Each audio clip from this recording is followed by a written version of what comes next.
നമസ്കാരം. സ്ഥിരമായിട്ട് മലം പോവാൻ മെഡിസിൻ കഴിക്കുന്ന ഒരുപാട് പേര് നമുക്കിടയിലുണ്ട്.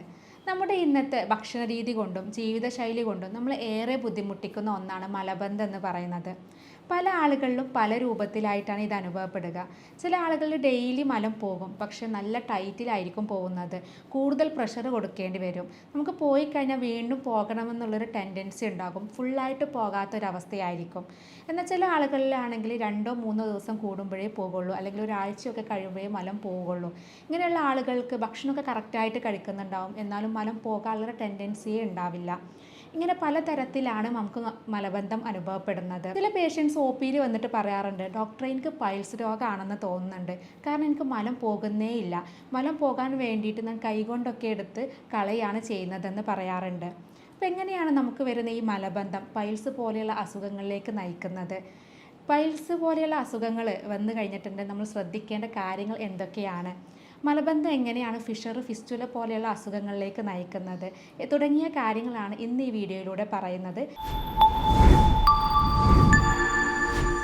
ഞാൻ doctor Semiya, doctor Basil's homeo hospital, Pandikkad, Malappuram ജില്ല. ചെറിയ കുട്ടികൾ മുതൽ മുതിർന്ന ആളുകളിലും അതുപോലെ പ്രായമായവരിലൊക്കെ ഒരുപോലെ കാണുന്ന ഒരു ബുദ്ധിമുട്ടാണ് ഈ മലം പോകാനുള്ള പ്രശ്നം എന്ന് പറയുന്നത്. മലബന്ധം ഇന്ന് ഒരുപാട് പേരിൽ കൂടുതലും കണ്ടുവരുന്നത് അവിടെ ഭക്ഷണ രീതിയിലുള്ള പ്രശ്നങ്ങൾ കൊണ്ടാണ്.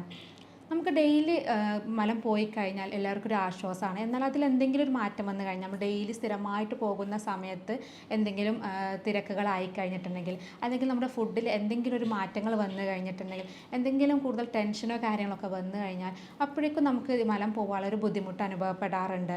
മലബന്ധം വന്നു കഴിഞ്ഞാൽ പല ആളുകൾക്കും ഭയങ്കര ടെൻഷനാണ്. ഇത് പൈൽസ് രോഗമാണോ, അല്ലെങ്കിൽ മലദ്വാരത്തിൻ്റെ ഭാഗത്ത് എന്തെങ്കിലും മുഴകളോ അല്ലെങ്കിൽ ക്യാൻസർ പോലെയുള്ള എന്തെങ്കിലും അസുഖങ്ങളാണോ, അതുകൊണ്ടാണോ മലം പുറത്തേക്ക് പോവാത്തത് എന്ന് പലരും പേടിക്കാറുണ്ട്. അപ്പോൾ മലബന്ധം വരാനുള്ള ഒരു പ്രധാന കാരണങ്ങൾ എന്തൊക്കെയാണെന്ന് നോക്കാം. കൂടുതലായിട്ട് നമ്മൾ നേരത്തെ പറഞ്ഞ പോലെ ഭക്ഷണ രീതിയിലുള്ള പ്രശ്നങ്ങളാണ്. സ്ഥിരമായിട്ട് നമ്മൾ ഹോട്ടൽ ഫുഡുകൾ, ജങ്ക് ഫുഡുകൾ, ഫാസ്റ്റ് ഫുഡുകളൊക്കെ കൂടുതലായിട്ട് കഴിക്കുന്ന ആളുകളിൽ അത്തരം ഫുഡുകളിൽ നാരുകൾ വളരെ കുറവായിരിക്കും. ഇത്തരം നാരുകൾ കുറഞ്ഞ ഫുഡ് കഴിക്കുന്ന ആളുകളിൽ മലബന്ധം വരാനുള്ള സാധ്യതയുണ്ട്. അതുപോലെ തന്നെ വെള്ളം കൂടി കുറയുന്ന ആളുകളിലും, നമുക്ക് സ്ഥിരമായിട്ട് വെയിലത്തൊക്കെ ജോലി ചെയ്യുന്ന ആളുകളിലൊക്കെ മലബന്ധം വരാനുള്ള സാധ്യതയുണ്ട്. അതുപോലെ വ്യായാമക്കുറവ്, പുകവലി, മദ്യപാനം പോലെയുള്ള ശീലമുള്ള ആളുകളിലും മലബന്ധം വരാറുണ്ട്. സ്ത്രീകളിലും കൂടുതലും മലബന്ധം വരാറുള്ളത് പ്രഗ്നൻസി സമയത്ത് കാണാറുണ്ട്. കാരണം കൂടുതലായിട്ട് വയറ് വീർത്തിരിക്കുന്ന സമയത്ത് അവർക്ക് വെള്ളം കുടിക്കാൻ മടിയായിരിക്കും, അല്ലെങ്കിൽ കൂടുതലായിട്ട് കുട്ടിയുടെ പ്രഷർ കാരണം നമുക്ക് മലം പോകാൻ ബുദ്ധിമുട്ടായിരിക്കും. സ്ത്രീകൾ കൂടുതലായിട്ടും ഈ സമയങ്ങളിലാണ് പൈൽസ്, ഫിഷർ പോലെയുള്ള അസുഖങ്ങൾ വരുന്നതും അതുകൊണ്ടാണ്. ഇത്തരത്തിലുള്ള മലബന്ധം കാരണമാണ് അവർക്ക് പൈൽസ് പോലെ അല്ലെങ്കിൽ ഫിഷർ പോലെ അസുഖങ്ങൾ ഈ സമയത്ത് വരുന്നത്.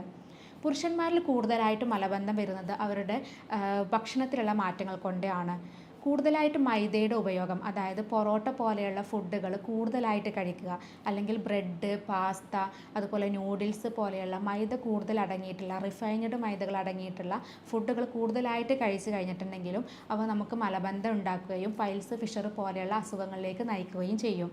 പിന്നെ നേരത്തെ പറഞ്ഞു, പല ആളുകളും പേടിക്കാറുണ്ട്, ഇത് പൈൽസ് കൊണ്ടാണോ നമുക്ക് ഈ മലബന്ധം വരുന്നത്, മലം ഡെയിലി പോകാത്തത് അതുകൊണ്ടാണോ എന്നുള്ളതൊക്കെ ടെൻഷൻ അടിക്കാറുണ്ട്. അപ്പോൾ ഈ മലബന്ധം എങ്ങനെയാണ് നമുക്ക് പൈൽസ് രോഗത്തിലേക്ക് നയിക്കുന്നതെന്ന് നോക്കാം. ഈ മലം നമുക്ക് പോകാതെ കൂടുതൽ സമയം നമ്മുടെ വൻകുടലിൻ്റെ ഭാഗത്ത് കെട്ടിക്കിടന്ന് കഴിഞ്ഞിട്ടുണ്ടെങ്കിൽ അവിടെ രക്തോട്ടം കുറയും. ഇങ്ങനെ രക്തോട്ടം കുറഞ്ഞു കഴിഞ്ഞിട്ടുണ്ടെങ്കിൽ ആ ഭാഗത്തുള്ള രക്തക്കുഴലുകളിൽ രക്തം കെട്ടിക്കിടക്കുകയും അത് വീർത്ത് വരികയും ചെയ്യും. ഈ ഒരു അവസ്ഥയാണ് നമ്മൾ പൈൽസ് എന്ന് പറയുന്നത്. അതുകൊണ്ടാണ് നമുക്ക് മലബന്ധം വന്നു കഴിഞ്ഞാൽ അത് കറക്റ്റായിട്ട് ചികിത്സ എടുക്കണമെന്ന് പറയുന്നത്. സ്ഥിരമായിട്ട് മലബന്ധം വരുന്ന ആളുകളിലാണ് ഇതുപോലെ പൈൽസ് രോഗം വരുന്നത്. പൈൽസ് പറയുന്നത് ആ ഭാഗത്ത് നരമ്പുകൾ തടിക്കുകയാണ് ചെയ്യുന്നത്. പൈൽസ് രോഗമുള്ളവരിൽ തിരിച്ച് മലബന്ധം വരാം, അതല്ലെങ്കിൽ മലബന്ധം കാരണം നമുക്ക് പൈൽസ് രോഗം വരാറുണ്ട്. ഇനി മലബന്ധം നമുക്ക് പൈൽസ് രോഗം കൊണ്ടാണെന്ന് മനസ്സിലാക്കുന്നത് എങ്ങനെയാണെന്ന് നോക്കാം.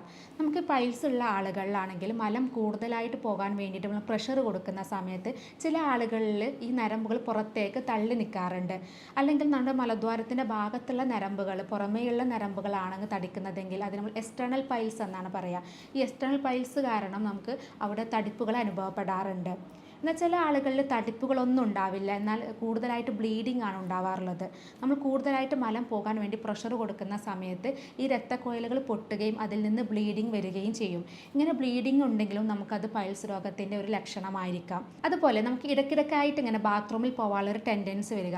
കാരണം നമുക്ക് പൈൽസ് രോഗം എന്ന് പറയുന്നത് ഞാൻ നേരത്തെ പറഞ്ഞു, അവിടെ തടിപ്പുകൾ വരുന്നതാണ്. ഇങ്ങനെ തടിപ്പുകൾ വന്നു കഴിഞ്ഞിട്ടുണ്ടെങ്കിൽ നമുക്ക് അവിടെ മലം വന്ന ഒരു മലം പോകാനുള്ളൊരു ടെൻഡൻസി വരികയും അത് നമുക്ക് ഇടയ്ക്കിടയ്ക്കായിട്ട് ബാത്റൂമിൽ പോകാനുള്ളൊരു ടെൻഡൻസി വരികയും ചെയ്യും. അതുകൊണ്ടാണ് നമുക്ക് ബാത്റൂമിൽ പോയി കഴിഞ്ഞാൽ വീണ്ടും പോകാനുള്ളൊരു തോന്നൽ വരുന്നതും അതുകൊണ്ടാണ്. അപ്പോൾ ഇത്തരം ലക്ഷണങ്ങൾ ഉണ്ടെങ്കിൽ നമുക്കത് മനസ്സിലാക്കാം മലബന്ധം ഉണ്ടെങ്കിൽ. ഒപ്പം ഇത്തരം ലക്ഷണങ്ങൾ കൂടെ ഉണ്ടെങ്കിൽ അത് പൈൽസ് രോഗം കൊണ്ടാണെന്നുള്ളത് നമുക്ക് മനസ്സിലാക്കാം. ഇനി മലബന്ധം കൊണ്ട് നമ്മൾ കൂടുതൽ ബുദ്ധിമുട്ടിക്കുന്ന ഒരു അസുഖമാണ് ഫിഷർ രോഗം എന്ന് പറയുന്നത്. ഇന്ന് ഏറ്റവും കൂടുതൽ ആളുകളിൽ കാണുന്നതും ഈ ഫിഷർ രോഗമാണ്. മലം നല്ല ടൈറ്റിൽ പോകുന്ന സമയത്ത് നമ്മുടെ മലദ്വാരത്തിൻ്റെ ഭാഗം പൊട്ടിയിട്ട് മുറിവ് വരുന്നതിനെയാണ് നമ്മൾ ഫിഷർ എന്ന് പറയുന്നത്.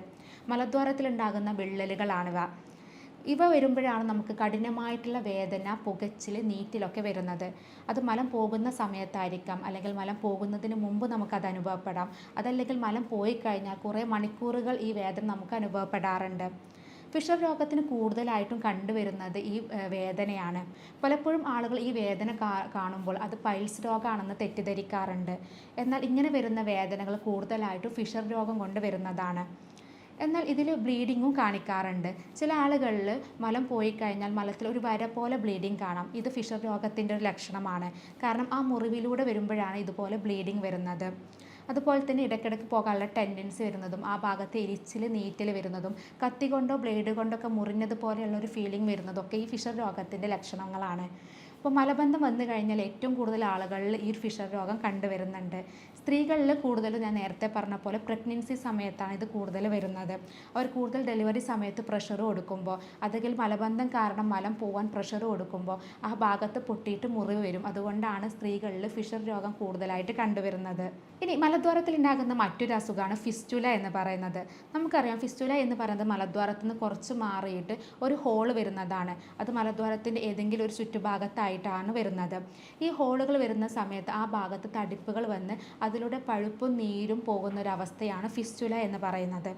മലബന്ധം സ്ഥിരമായിട്ടുള്ള ആളുകളിൽ ഫിസ്റ്റുല വരാനുള്ള സാധ്യത വളരെ കൂടുതലാണ്. കാരണം മലം പോകാനുള്ളൊരു ബുദ്ധിമുട്ട് കാരണം ഇത് പുറത്തേക്ക് പോകാനുള്ളൊരു ടെൻഡൻസി ഉണ്ടാകും. അങ്ങനെയാണ് ഈ ട്രാക്റ്റ് ഫോം ചെയ്യുന്നതും അത് അവിടെ പഴുപ്പായിട്ടും അതുപോലെ നീര് പോലെ വരുന്നതൊക്കെ ഇതുകൊണ്ടാണ്. അപ്പോൾ മലബന്ധം നമുക്ക് പൈൽസ്, ഫിഷർ, ഫിസ്റ്റുല പോലെയുള്ള മലദ്വാരത്തിലുണ്ടാകുന്ന ഇത്തരം രോഗങ്ങളിലേക്കൊക്കെ നയിക്കാറുണ്ട്.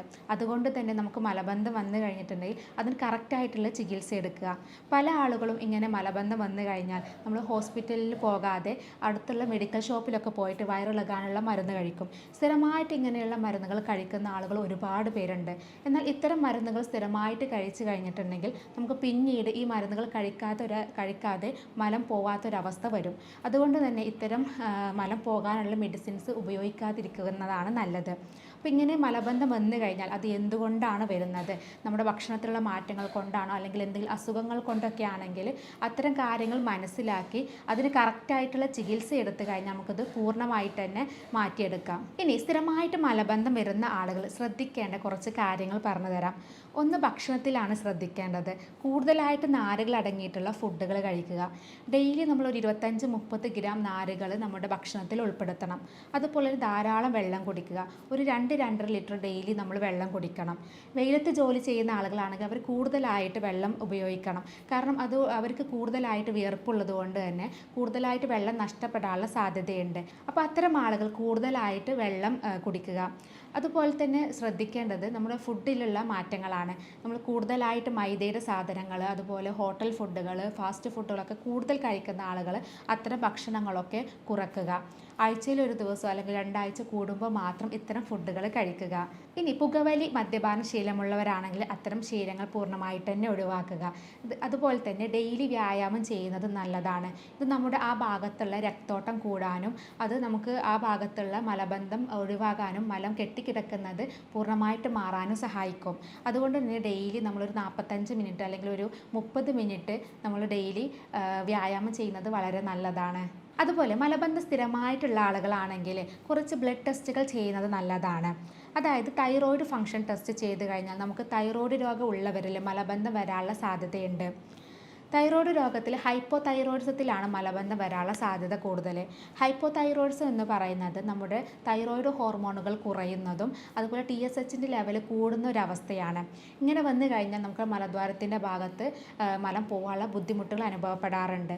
അപ്പോൾ മലബന്ധം സ്ഥിരമായിട്ടുള്ള ആളുകൾ അതിൻ്റെ കൂടെ തന്നെ ഈ ഹൈപ്പോതൈറോയിഡ്സിൻ്റെ മറ്റ് ലക്ഷണങ്ങൾ കാണിക്കുന്നുണ്ടെങ്കിൽ, അതായത് മുടി കൊഴിച്ചിൽ, തടി കൂടുതലായിട്ട് വരിക, ക്ഷീണം അനുഭവപ്പെടുക, എപ്പോഴും കിടക്കണമെന്നുള്ള ടെൻഡൻസി വരിക, സ്ത്രീകളിലാണെങ്കിൽ പീരിയഡ്സിലുള്ള മാറ്റങ്ങൾ വരിക, ഇങ്ങനെയുള്ള ലക്ഷണങ്ങളും മലബന്ധത്തിൻ്റെ കൂടെ കാണിക്കുന്നുണ്ടെങ്കിൽ തീർച്ചയായിട്ടും ഒരു ഡോക്ടറെ കാണിച്ച് അത് ബ്ലഡ് ടെസ്റ്റ് ചെയ്ത് തൈറോയ്ഡ് രോഗം ഇല്ല എന്നുള്ളത് ഉറപ്പുവരുത്തുക.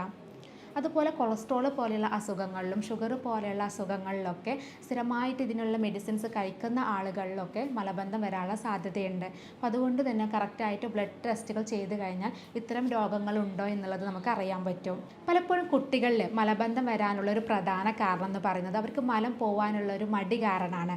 അവർക്ക് ടോയ്ലറ്റിൽ പോയി ഇരിക്കാനുള്ളൊരു മടി കാരണമാണ്. പലപ്പോഴും അവർക്ക് കളിക്കുന്നതിനിടയിലോ അല്ലെങ്കിൽ അവർക്ക് ഇഷ്ടമുള്ള എന്തെങ്കിലും കാര്യങ്ങൾ ചെയ്യുന്നതിനിടയിലായിരിക്കും ബാത്റൂമിൽ പോകാനുള്ളൊരു ടെൻഡൻസി വരുന്നത്. ആ സമയത്ത് അവർക്ക് പോകാൻ മടിയായിരിക്കും. അങ്ങനെ പിടിച്ചു വെക്കുന്ന സ്വഭാവമുള്ള ഒരുപാട് കുട്ടികൾ നമുക്കിടയിലുണ്ട്. ഇങ്ങനെ കൂടുതൽ സമയം നമ്മൾ പിടിച്ചു വെക്കുമ്പോൾ അത് മുതിർന്നവരിലാണെങ്കിലും എത്രത്തോളം നമ്മുടെ വൻകുടലിൽ കെട്ടിക്കിടക്കുന്നുണ്ടോ അത്രയും കൂടുതൽ സമയം നമ്മുടെ മലത്തിലുള്ള വെള്ളം കൂടുതലായിട്ട് വലിച്ചെടുക്കും. അത് ഒന്നുകൂടെ ഡ്രൈ ആയിട്ട് മാറുകയാണ് ചെയ്യുന്നത്. അതുകൊണ്ടാണ് നമ്മൾ കൂടുതൽ പിടിച്ചു വെക്കുന്ന സമയത്ത് പിന്നീട് പോകുമ്പോൾ കൂടുതലായിട്ട് മലം ടൈറ്റായിട്ട് വരുന്നത്. ഇത് കൂടുതലും കുട്ടികളിലാണ് കാണാറുള്ളത്. എന്നാൽ ഇന്നത്തെ ആളുകളിലും മുതിർന്ന ആളുകളിലും അതുപോലെ സ്കൂൾ കുട്ടികളിലൊക്കെ കൂടുതലും ഇത് കണ്ടുവരുന്നുണ്ട്. കാരണം അവരുടെ ബിസി ലൈഫ് കാരണം കറക്റ്റ് സമയത്തിന് നമുക്ക് ബാത്റൂമിൽ പോകാനുള്ളൊരു മടി കാരണമൊക്കെയാണ് ഇങ്ങനെയുള്ള പ്രശ്നങ്ങൾ കണ്ടുവരുന്നത്.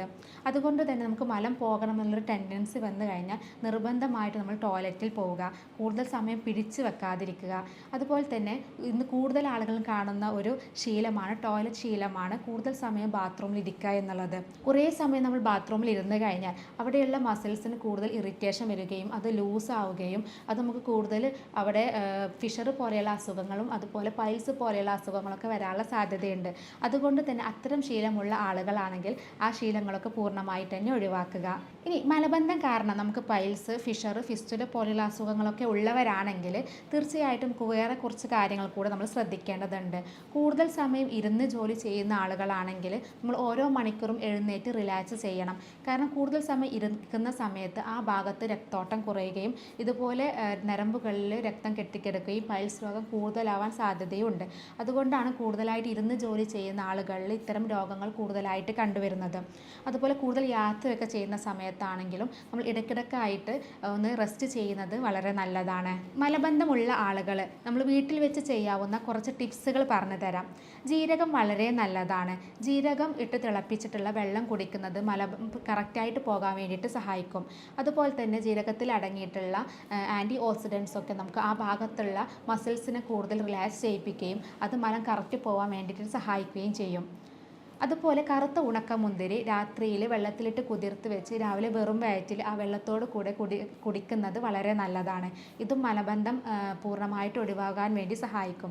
ഇത് 1-2 ദിവസം ചെയ്താൽ പോരാ, ഒരാഴ്ചയെങ്കിലോ അല്ലെങ്കിൽ 2 ആഴ്ചയോ കണ്ടിന്യൂസ് ആയിട്ട് ചെയ്ത് കഴിഞ്ഞിട്ടുണ്ടെങ്കിൽ നമുക്ക് മലബന്ധം പൂർണ്ണമായിട്ട് തന്നെ മാറ്റിയെടുക്കാം. അതുപോലെ അത്തിപ്പഴം രാവിലെ വെറും വയറ്റിൽ കഴിക്കുന്നതും നമുക്ക് മലബന്ധം പോകാൻ വേണ്ടിയിട്ട് സഹായിക്കും.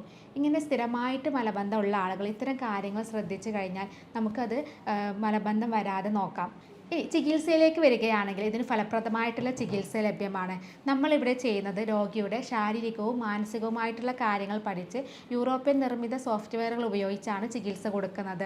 അതുകൊണ്ട് തന്നെ ഇത്തരം രോഗങ്ങൾ നമുക്ക് ഫലപ്രദമായിട്ട് തന്നെ ചികിത്സിക്കാൻ പറ്റാറുണ്ട്. അപ്പോൾ ഇത്തരം ചികിത്സാ രീതിയെക്കുറിച്ച് അറിയാനും കൂടുതൽ ഡൗട്ടുകൾ ചോദിക്കാനുണ്ടെങ്കിൽ താഴെ കാണുന്ന നമ്പറിൽ കോൺടാക്റ്റ് ചെയ്യാവുന്നതാണ്. സ്നേഹത്തോടെ doctor Semiya, doctor Basil's homeo hospital, Pandikkad, Malappuram ജില്ല.